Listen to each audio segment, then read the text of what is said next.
Question number 24 देखते हैं यार। अब जितने भी क्वेश्चंस हैं रिसिल देखे यार इधर, सब इंपॉर्टेंट क्वेश्चंस हैं। अब देखो इस क्वेश्चन को पहले समझते हैं देसी तरीके से।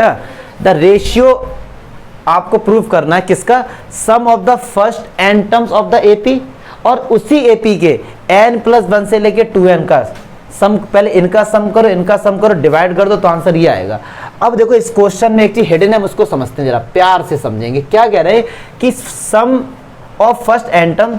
अच्छा देखो, अगर 1 के बाद 2 आ रहा है, 3 आ रहा है, तो ऐसे n के बाद क्या आएगा, n+1 n+2 कहाँ तक जा रहा है, 2n तक जा रहा है। क्लियर है? अच्छा जी, ये सब जीपी में है। तो अगर मैं जीपी की बात करता हूं, मैं आपसे कहता हूं कि अगर भैया इसका फर्स्ट टर्म a है तो Sn क्या होता है, a Rn-1/r-1। ये तो सिंपल सा है, ये तो Sn आ गया। कह रहे हैं इसका सम फाइंड करो। इसको दो तरीके से बताऊंगा मैं। अब इसका सम फाइंड करो, ये कह रहे हैं। अगर मैं इसके सम को क्या ऐसे लिख सकता हूं, S2n - Sn।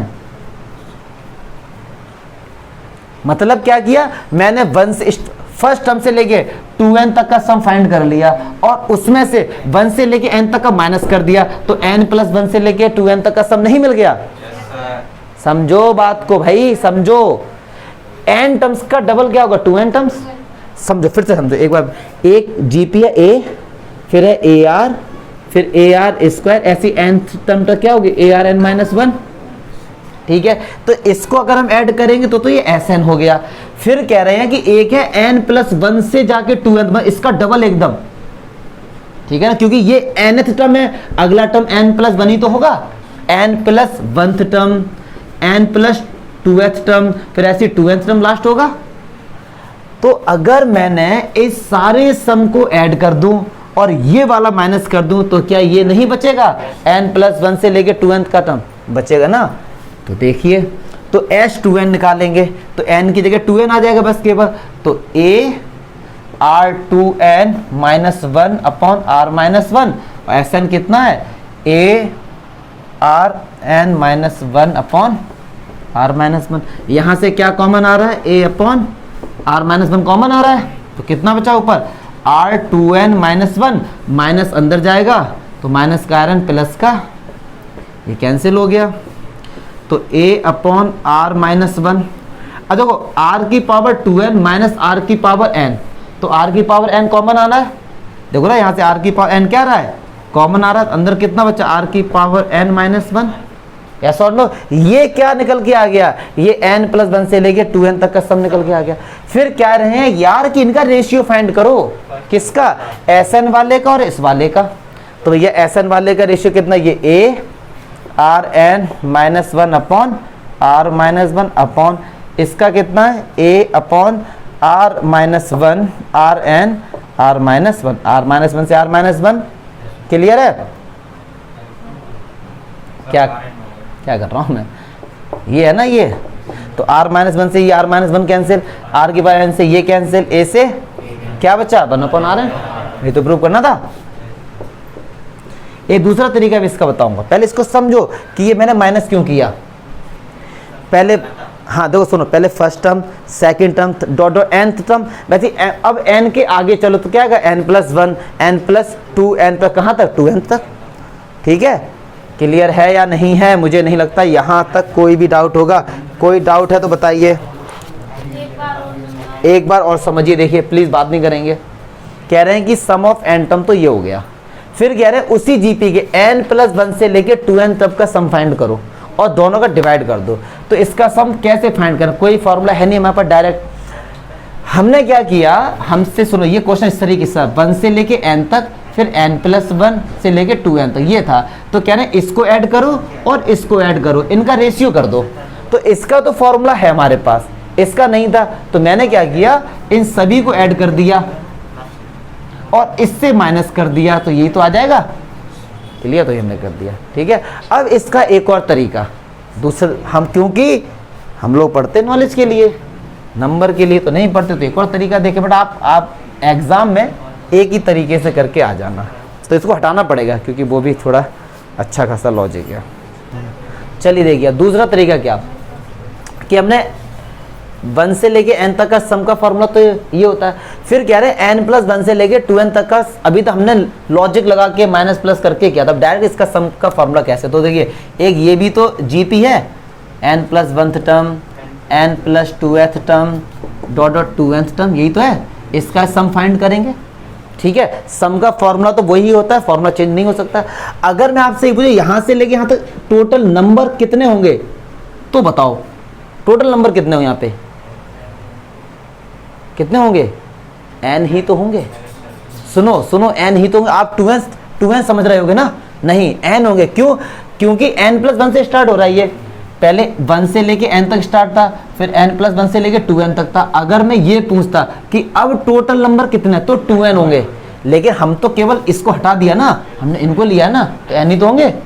लेकिन इसमें फर्स्ट टर्म क्या होगा, n plus 1th, first term क्या होगा n प्लस, तो इसका फर्स्ट टर्म निकालेंगे तो फॉर्मूला होता है ARn-1, तो n कितना है, n प्लस 1 माइनस 1, तो इस जीपी का फर्स्ट टर्म क्या गया, चमका। क्योंकि अगर हमने स्टार्टिंग से लिया था तो फर्स्ट टर्म ए था, लेकिन अगर ये जीपी लिया है तो इसका फर्स्ट टर्म तो n प्लस 1th टर्म होगा। तो n प्लस 1th टर्म को कैसे निकालेंगे, ऐसे ही तो निकालेंगे। तो सम का डायरेक्ट फॉर्मूला लगाएंगे, तो सम का फॉर्मूला होता है a, ये हो गया ठीक, Rn minus 1 upon R minus 1, n की जगह तो n ही होगा ना। अब कर दो इन दोनों का रेशियो, देखो यही आएगा, देखते कैसे आएगा, देखते हैं भैया। तो ये कितना था, Rn minus 1 upon R minus 1 और upon Rn minus 1 upon R minus 1 से R माइनस 1, A से A आ गया वही। ऐसे भी कर सकते हैं। लॉजिक क्या था कि सब लोग इसको समझ लेते फर्स्ट टर्म, लेकिन निकालेंगे कैसे, ऐसे ही तो निकालेंगे। और ये समझ आया कि n प्लस 1 से लेके 2n तक टोटल नंबर कितने हैं, n होंगे ना। क्लियर है, पक्की बात है ना। और निकाल भी सकते हैं, क्योंकि ये लास्ट टर्म हो गया हमारा। फॉर्मूला क्या होता है, an बराबर Arn-1 होता है। तो लास्ट टर्म तो हमारा ये हो गया, यहाँ पे रखो n, निकाल लो, n ही आएगा, निकाल के आप चेक भी कर सकते हैं। क्लियर है। तो ये इसका दूसरा तरीका था यार। दोनों तरीके से आप देख लो, लॉजिक है इसमें, अच्छे अच्छे क्वेश्चन है तो उसमें लॉजिक भी अच्छे ही होंगे। अब दूसरा जो क्वेश्चन उसको भी दो तरीके से हम लोग सॉल्व करेंगे, कंसेप्ट क्लियर होते हैं इससे हमारे। छापो नेक्स्ट क्वेश्चन 25। देखिए भैया, कह रहे हैं यार ABCD GP में है तो ये प्रूफ करो। कायदे में ये क्लास 8th का क्वेश्चन है, कुछ इसमें केवल और केवल कैलकुलेशन है। बट आपको यार एक चीज़ बता दें, अगर ABCD AP में तो क्या क्या पॉसिबिलिटीज हो सकती हैं। आप सुनो, ये बताइए 2, 4, 8, 16 ये AP में है। अगर मैं 4 का स्क्वायर करूं कितना होगा, और 8 2 जा, ये GP में होता है, इसी को बोलते हैं ज्योमेट्रिक मीन। तो क्या मैं ऐसे ही B² बराबर AC बोल सकता हूं, इसका मतलब ये गिवन है। सही बात है ना। ऐसे ही आप देखो, क्या 8 का स्क्वायर करो कितना होगा 64, 16 4 जा 64। तो क्या मैं ये लिख सकता हूँ C² बराबर BD, मतलब ये भी हमको गिवन है। यस और नो। अच्छा 4 8 जा और 16 2 जा, मतलब अगर इनका मल्टीप्लाई करें बराबर आता है। ये जीपी का रूल है। सही बात है ना। और अगर आपको बाई चांस ये रूल भूल गए तो एक रूल तो हमेशा याद है कि इनके रेशियो बराबर होंगे। तो क्या मैं ऐसे लिख सकते हैं B/A बराबर C/A, C/B कर दो क्रॉस मल्टीप्लाई, B² बराबर AC आ गया बराबर D/C, C² बराबर। इस तरीके से आ गया। अपने अपना लॉजिक है, कैसे भी कर लो। तो ऐसे हम ये भी लिख सकते हैं BC बराबर AD। अब ये बन गया क्लास 8th का क्वेश्चन, इनका यूज करो और ये लेके आओ बस। अब ये क्लास 8th का क्वेश्चन है, इनका यूज करो, कहाँ पे लॉजिक लगाओ और ये लेके आ जाओ। तो चलिए भाई LHS उठाते हैं। मैं कोशिश करूंगा इसको दोनों तरीके से बताने का, LHS से RHS और RHS से LHS दोनों। तो LHS ये है भैया, करो मल्टीप्लाई। A² इसके साथ होगा तो क्या होगा, ये A² B², फिर A² C², A²। मुझे नहीं लगता यहाँ तक कोई डाउट होगा, मल्टीप्लाई हो रहा है। फिर ऐसे इसका B⁴, B² C² B² D²। अब C² का करो, C² B² C⁴ और C² D²। अभी तो हमने नॉर्मल मल्टीप्लाई कर दिया। अब देखते हैं कुछ लॉजिक बनना है तो देखते हैं यार कि ए स्क्वायर डी स्क्वायर, देखो थोड़ा थोड़ा दिख रहा है, A square D square, A D की वैल्यू 20 है, तो अगर मैं ए स्क्वायर डी स्क्वायर की जगह क्या बी स्क्वायर सी स्क्वायर लिख सकता हूं? इन्हीं का यूज करना बस हमको, तो मैं डायरेक्ट ही कर दूं। 11th क्लास में थोड़ा मतलब इसको हटाया और बी स्क्वायर सी स्क्वायर कर दिया। क्लियर है? मुझे नहीं लगता अभी तक मैंने कोई भयंकर लॉजिक लगा दिया। अब चलिए देखिए, और आप लोग होशियार बच्चे हो तो एक बात दिमाग में मैं लेके चलो, मैं आपको बता रहा हूँ सिंपल वे में। अब मुझे इसको सॉल्व करके इसका स्क्वायर लाना है। अपने दिमाग में एक तरफ इसका स्क्वायर ओपन कर लो, a plus B plus C का होल स्क्वायर, तो क्या होगा a स्क्वायर बी स्क्वायर सी। ये केवल आपको समझाने के लिए, प्लस 2 इसका मल्टीप्लाई करो a B square C plus B C square D plus A B C D.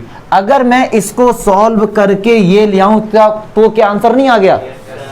Clear है ना? ये आपको समझाने के लिए कि हमको क्वेश्चन सिंपल करना है, ना कि उसको कॉम्प्लिकेटेड बनाना। अब देखो ए स्क्वायर बी स्क्वायर लेके आना है, इसको छोड़ना नहीं है, इसको छेड़ना नहीं है, सॉरी छोड़ेंगे नहीं।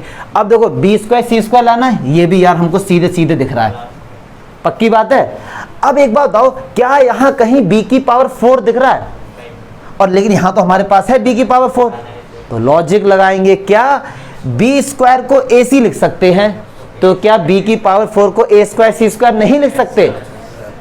यस और नो? ऐसा क्यों? ऐसा हमने इसलिए सोचा, इस पूरे फॉर्मूले में कहीं भी b की पावर 4 है ही नहीं, तो जब है नहीं तो उसको एलिमिनेट करना पड़ेगा। कैसे? इस तरीके से। b स्क्वायर ये है, अगर मैं इसका दोबारा से स्क्वायर कर दूं तो क्या ये a स्क्वायर सी स्क्वायर नहीं हो जाएगा? तो इसको मैं नेक्स्ट लाइन में करूंगा, डायरेक्ट ज़्यादा भी नहीं करना चाहिए ना। तो ये a स्क्वायर सी स्क्वायर, अब b की पावर 4 की जगह a स्क्वायर सी स्क्वायर। कहीं पर c की पावर 4 दिख रहा है क्या? बिल्कुल नहीं दिख रहा है। तो c की पावर 4, यहाँ पे c स्क्वायर है, इसका स्क्वायर करेंगे तो क्या हो जाएगा? b square D square. तो ये सब जुगाड़बाजी, लॉजिक यही है। तो अब ऐसे b square C square B square D square, बस कोई कैलकुलेशन मिस्टेक ना हो, देखते चलना आप लोग, फिर माइंड खराब हो जाएगा थोड़ी सी मिस्टेक हो गई। क्लियर है? यहाँ तक कुछ नहीं किया, मुझे नहीं लगता यहाँ तक कुछ भी हमने ऐसा किया है। अब एक बार देखो, ए स्क्वायर बी स्क्वायर लाना है भैया, लाना है, बी स्क्वायर सी स्क्वायर लाना है, बी स्क्वायर सी स्क्वायर लाना है, सी स्क्वायर डी स्क्वायर कहीं पर है, ये रहा सी स्क्वायर। ये तीनों चीजें तो लानी है, इनको पास पास लिख लो, समझो ना क्यों हमको लेकर आना है, तो लिखो पास पास, ए square B square C square C square. अब स्टॉप हो जाओ। अब एक चीज देखो जरा, ए स्क्वायर सी स्क्वायर और ए स्क्वायर 2 बार है तो 2 ए स्क्वायर सी स्क्वायर, और देखो 2 आता भी है वहां पे, थोड़ा थोड़ा लॉजिक बनना है। ठीक है जी, बी स्क्वायर सी स्क्वायर 2 बार है तो लिखो 2 B square C square, B square D, ये सब 2 बार है। क्लियर है? 2 इसमें भी है, 2 इसमें भी, 2 इसमें भी, क्या 2 कॉमन ले सकते हैं? अब तो क्या आंसर लाना था? ए स्क्वायर बी स्क्वायर है, बी स्क्वायर सी स्क्वायर है, सी स्क्वायर डी स्क्वायर भी, 2 भी बाहर लाना था, वो भी है, लेकिन अब लेके आना है ए बी स्क्वायर सी। हमारे पास है ए स्क्वायर सी स्क्वायर, ऐसा तो कहीं है ही नहीं वहां पे। अब फिर से लॉजिक लगाएंगे, देखो लॉजिक क्या है, A square B square C square D square, यहां तक तो ऐसे ही लिख दिया। अब सुनो, ए स्क्वायर सी स्क्वायर को क्या डियर ऐसे लिख सकते हैं, ए सी इंटू ए सी? पक्की बात है। बी स्क्वायर सी स्क्वायर को B C into B C, और बी स्क्वायर डी स्क्वायर को B D into B D. Clear है? क्योंकि हमें वो लेके आना है ना। इसको फिर ऐसे ही लिखो जल्दी से,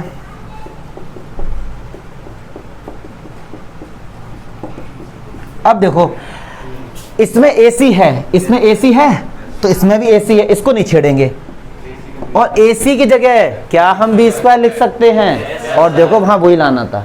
क्लियर है? तो भैया ये भी काम हो गया। चलिए अब देखो यहाँ पे B C square D, B C भी है और सी डी भी है, तो देखो बी सी की जगह सी डी लिख सकते हैं, बी सी की जगह बी सी की जगह बी सी की जगह A D, A D A D A D, कहाँ पर? हाँ लास्ट में, क्या बात है, सही तो बी सी की जगह हम क्या लिख सकते हैं, ए डी, तो ये ए बी सी डी हो गया ना, ए बी सी डी लाना है। ये क्या हो रहा है भाई? अब सुनो, यहाँ पे बी डी है, यहाँ पे भी बी डी है, और एक बी डी की जगह सी स्क्वायर लिख सकते हैं। तो आप देख रहे होंगे कि ये पूरा वही तो बन गया, A plus B plus C का होल स्क्वायर बन गया। डायरेक्ट लिखो दबा के, A B plus B C. देखिए ये हमने चालाकी कर ली। हमारे पास देखो, आपके पास एम था तो हम वहां तक पहुंच गए। आप पढ़ाई कर रहे हैं कुछ भी, अगर कोई एम नहीं है तो भटक जाओगे ना। हमने एम पहले से ही डिसाइड कर लिया, हमको ये लेके आना है, इसीलिए हमने जुगाड़बाजी कर ली सिंपल सी। क्लियर है? तो ये बहुत लॉजिकल क्वेश्चन है, कायदे में कहाँ से क्या उठाना है, क्या चीज़ करनी है, इन्हीं का यूज़ करना है केवल, और केवल कैलकुलेशन थी बस इसमें। तो ये सिंपल रहेगा कि रफ पर कहीं पर इसका स्क्वायर ओपन कर लो, फिर हमको पता रहेगा। देखो अब हम यहाँ पे जब थे हम, तो हम फंस गए थे, क्योंकि अब पता ही नहीं क्या करें जुगाड़बाजी। तो हमको पता है ये स्क्वायर हमने पहले से ओपन कर लिया, तो हमको पता है ए सी बी स्क्वायर आ रहा है, तो ए सी तो आ रहा है, ऐसे ही लिख दिया। अब ए सी की जगह यहाँ से इसका लिख दिया। क्लियर है? इसे करो बेटा, अच्छा क्वेश्चन। इसको दूसरे तरीके से भी बताएंगे, RHS से LHS। तो चलिए इसका दूसरा मेथड देखते हैं। अब RHS से LHS लेके आते हैं। ये सब इसलिए बता रहे हैं, लॉजिक इंप्रूव होंगे बस आपके। तो हमारे पास RHS क्या, A B plus B C plus C D. अब सुनो ध्यान से, बी सी है यहाँ पे, क्या मैं बी सी की जगह ए डी लिख सकता हूँ? देखो ना, तो भाई बी सी की जगह ए डी लिख दिया, प्लस का C D whole square. Clear है? चलो अच्छा, अब देखिए ये हमारे पास क्या है, ए बी। अच्छा देखो यहाँ से डी कॉमन आ रहा है, या यहाँ से ए बी कॉमन आता है, कुछ भी ले लो जैसा आपको सही लगे। तो ये कितना बचा, ए प्लस सी। क्लियर है? और होल स्क्वायर। चलिए अब इस पूरे को ए लेट कर लो, इस पूरे को बी लेट कर लो, तो क्या ए प्लस बी का होल स्क्वायर नहीं बन गया? तो चलिए ए प्लस बी का होल स्क्वायर मतलब ए का स्क्वायर प्लस बी का स्क्वायर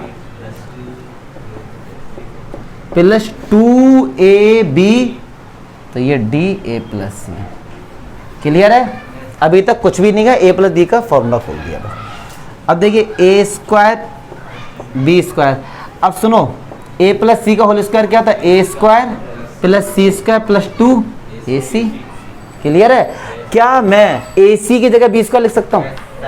आपके सामने भैया, क्योंकि गिवन है ये, क्या मैं ए सी की जगह बी स्क्वायर लिख सकता हूँ? पहले अब इसका अंदर मल्टीप्लाई कर लो, प्लस का 2a square B D plus का 2abcd।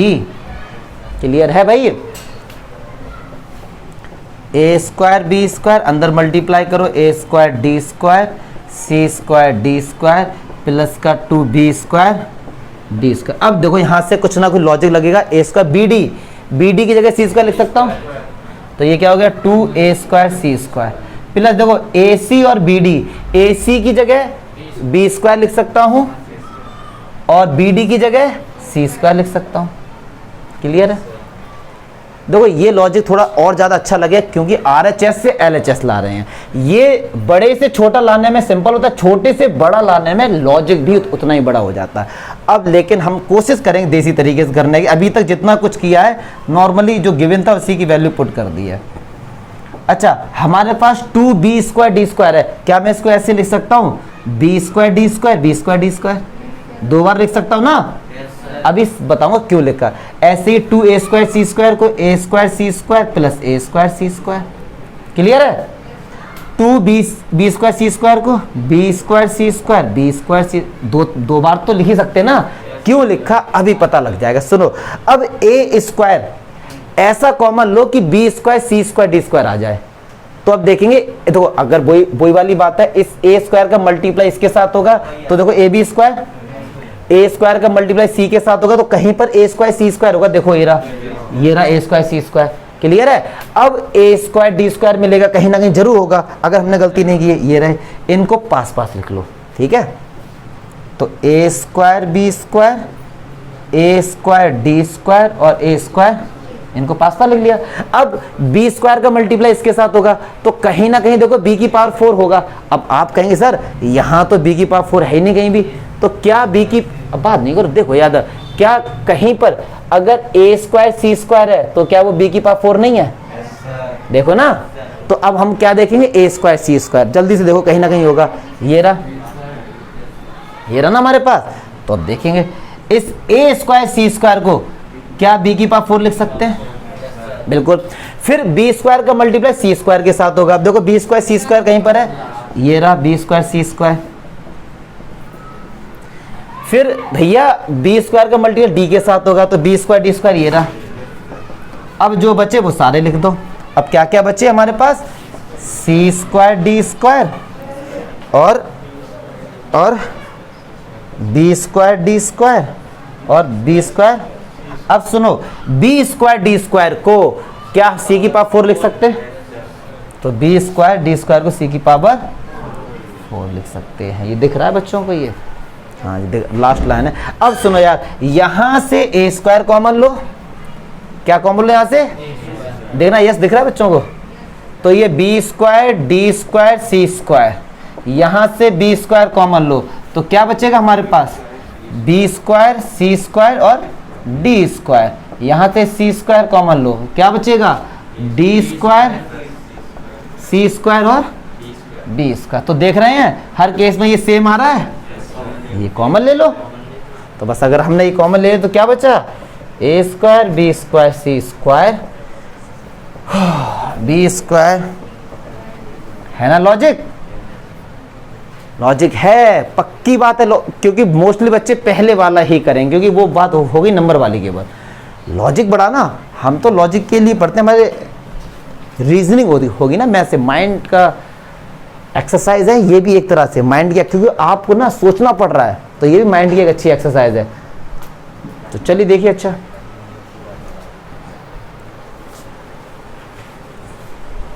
क्वेश्चन नंबर 26 तो यार कुछ है नहीं, उसमें कह रहे हैं 3 और 81 के बीच में दो नंबर इंसर्ट करिए।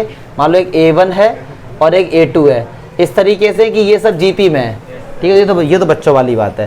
पहला टर्म A कितना दिया गया? 3, और फोर्थ टर्म दिया गया, फोर्थ टर्म क्या था? AR3 कितना दिया गया? 81। तो A कितना है? 3 का डिवाइड करो 81 में, कितना आया? 27। और ये कितना हो गया? 3 का क्यूब, तो R कितना आ गया? 3। अब सेकंड टर्म क्या होता है? AR, तो A भी 3 है, R भी 3, कितना हो गया? 9। और AR स्क्वायर थर्ड टर्म है, 3 × 3 का स्क्वायर मतलब 27। ये तो बच्चा बात है, एग्जाम्पल में किया था। क्वेश्चन तो 27 है। हाथ कहाँ गया? छुपा जाते हो यार तुम्हें। 27 है, दमदार। बताओ जरा 27 क्या, दिखाना जरा, बुक दो जरा। ये कह रहे हैं 27 है, find the value of n। ये AP में भी ऐसा ही क्वेश्चन था एक, बट वहां पे अर्थमेटिक मीन के इक्वल था, यहाँ पे ये ज्योमेट्रिक मीन के इक्वल है। तो कह रहे हैं a की पावर n+1 प्लस b की पावर n+1 अपॉन a की पावर n प्लस b की पावर n। ये किसके इक्वल है? इसी के ज्योमेट्रिक मीन के। तो a और b का ज्योमेट्रिक मीन क्या होगा? रूट में ab। क्लियर है? चलिए अब देखो n की वैल्यू फाइंड, कुछ नहीं, क्रॉस मल्टीप्लाई करो, इसके नीचे 1 लिख सकते हैं, करो क्रॉस मल्टीप्लाई। a की पावर n+1 b की पावर n+1, तो a की पावर n, अच्छा रूट ab को ऐसे लिख सकते हैं, a की पावर 1/2 रूट b लिख सकते हैं ना, क्योंकि रूट जब होता है a पर भी है b पर भी है, और रूट हटता है तो क्या आते है? पावर 1/2 आती है। इसका मल्टीप्लाई करेंगे तो b की पावर n, b की पावर 1/2 रूट a। अब आप कहेंगे सर आपने यहाँ पे b को रूट में रखा, यहाँ पे a को रूट में रखा, क्यों? क्योंकि इनकी पावर ऐड नहीं हो जाएंगी, इसलिए ऐसा किया। तुम यार आंख बहुत मार रही थी, क्या कुछ दिक्कत है क्या? है? अच्छा नहीं, कुछ है तो बताओ। जितनी बार भी देखो एक बार मार देता ये। हाँ वही मैं कहूँ। अब सुनो, a की पावर n, a की पावर 1/2, सेम बेस में पावर ऐड हो जाएंगी, तो a की पावर 2n + 1/2। क्लियर है? रूट b, ऐसी b की पावर 2n + 1/2 रूट a। अब जैसे उसमें क्या सेम वही करेंगे, a की पावर वाले एक तरफ, b की पावर वाले एक तरफ। तो a की पावर ये और ये, इसको एक तरफ ले लो, तो a की power n+1 minus root b को भी चलो लिख लो, b की पावर 1/2। बार बार मैं सुना बच्चों लोग रटे ना, फिर ये कि b को इसमें रटो मत, ऐसे कर लो, कोई दिक्कत नहीं है। तो रूट इसको b की पावर 2n + 1/2, इसको लिखेंगे a की पावर 1/2 माइनस b की पावर। अब यार सुनो, अगर मैं आपसे ये पूछता हूं n+1 बड़ा है या 2n + 1/2 बड़ा है, मैं आपसे अगर ये पूछता हूं कि n+1 बड़ा है कि ये बड़ा है, तो अंडरस्टूड है n+1 बड़ा है। कैसे पता आपको? इसका डिवाइड करो, 2 का डिवाइड 2n के साथ होगा तो n, 1 के साथ होगा तो 1/2, n तो n के बराबर हो गया, 1/2 छोटा ही है ना 1 से, तो ये छोटा होगा। क्यों मैंने ऐसा पूछा? क्योंकि अब मैं लूंगा कॉमन, और कॉमन उसी को ही लेते हैं जो छोटा होता है। तो a की पावर 2n प्लस 1/2 हमने क्या ले लिया? कॉमन। और कॉमन जब भी लेते हैं, कॉमन का मतलब होता है डिवाइड कर देना, तो इसका डिवाइड इसके साथ हो जाएगा, तो a की power n plus 1 upon a की पावर 2n प्लस 1/2। कॉमन का मतलब डिवाइडेड होता है, माइनस का 20 b की पावर। अब ऐसे यहाँ पे b की पावर 2n प्लस 1/2 क्या ले लेंगे? कॉमन, अंदर बचा a की पावर 1/2 माइनस b की power n plus 1 upon b की पावर 2n प्लस 1/2। क्लियर है? अब देखो सेम बेस में पावर माइनस होंगी, तो मैं अलग करके दिखा देता हूँ। n प्लस 1 से माइनस होगा 2n प्लस 1 डिवाइड बाई 2, ये तो माइनस होगा। एलसीएम कितना आएगा? 2, तो 2n प्लस 2 माइनस का 2n माइनस का 1, तो 2n से 2n चला गया, तो क्या ये बचा? 1/2 बचा। क्लियर है? तो a की पावर 2n प्लस 1/2, इसकी जगह लिख सकते हैं a की पावर 1/2 माइनस b की पावर, तो ये बचा a की पावर 1/2, ऐसे ये भी बचेगा b की पावर 1/2, तो ये कैंसिल हो गए। यस और नो? और ये इस तरह इसके पास डिवाइड में आ जाएगा, क्या आ जाएगा? a की पावर 2n प्लस 1/2 और b की पावर 2n प्लस 1/2। इधर कितना बचा? 1 बचा, क्योंकि जब ये जाएगा 1 बचेगा। अच्छा, इसकी पावर भी 2n प्लस 1/2 है, इसकी पावर है p, तो क्या इसको पूरे की होल पावर लिख सकते हैं? और 1 को क्या ये लिख सकते हैं? a अपॉन b की पावर 0, क्योंकि किसी की भी पावर 0 होती है, आंसर क्या होता? 1। अब आप कहें सर a अपॉन b ही क्यों? जो यहाँ पे है, अगर यहाँ 2a अपॉन b होता तो यहाँ भी 2a अपॉन b कर देते। अब कंपेयर कर देंगे पावर का, क्योंकि सेम बेस है, तो 2n plus 1/2 equals to 0, 2n plus 1 equals to 0, 2n equals to -1, तो n की वैल्यू कितनी आ रही है? चेक कर लो, कहीं कैलकुलेशन मिस्टेक तो नहीं हुई है, वैसे होनी तो नहीं चाहिए। सही आंसर, वेरी गुड। तो मुझे नहीं लगता इसमें, ये अर्थमेटिक मीन की तरह केवल और केवल कैलकुलेशन है, इसके अलावा इसमें कुछ भी नहीं था। ठीक है, तो छापो।